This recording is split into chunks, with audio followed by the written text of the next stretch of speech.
Arran de la pandèmia de la Covid-19, a la crisi sanitària s'ha sumat una econòmica. Un dels sectors més afectats ha estat, sense dubte, el comerç. Solament a Catalunya, un 35% dels locals està buit. I tot i que la tendència cap al tancament dels comerços és prèvia a la crisi pel coronavirus, la situació s'ha agreujat i els petits locals són, sobretot, els que estan patint les conseqüències. Al estar todo parado, pues, y cerrar las universidades y tal, pues claro, nuestro público ha desaparecido.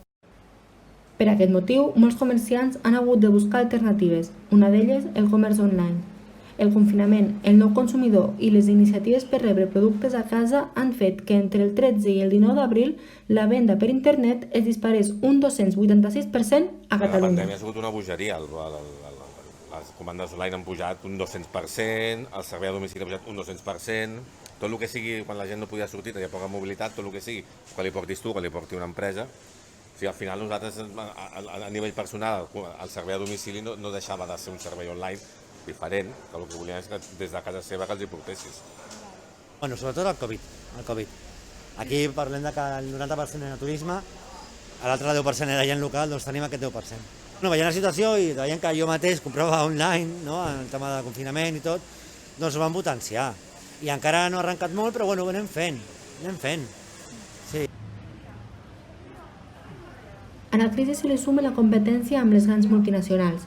Els comerciants saben que no poden competir amb els preus baixos, la quantitat de producció i la venda online de les grans empreses. Els petits comerços aposten la seva millora al Nadal, asseguren que les compres a través de multinacionals perjudiquen directament els comerços de barri, que són, al final, els que pateixen més greument les conseqüències econòmiques de la Covid. Lo están llevando todo porque es una gente muy difícil de competir con ellos, porque el tema de que no te cobren gastos de envío y todas esas cosas, pues competir contra eso es complicadísimo. El que no podem és competir contra el comerç online de les grans superfícies i de les grans marques. Hem de buscar competir amb el comerç online, però hem de competir entre nosaltres perquè tenim mercat. És buscar el nostre mercat. I com a competència del mercat local, les grans multinacionals han acaparat, des de fa uns anys, l'atenció del consumidor. Ara mateix, la ciutadania mostra interès per donar suport al petit comerç.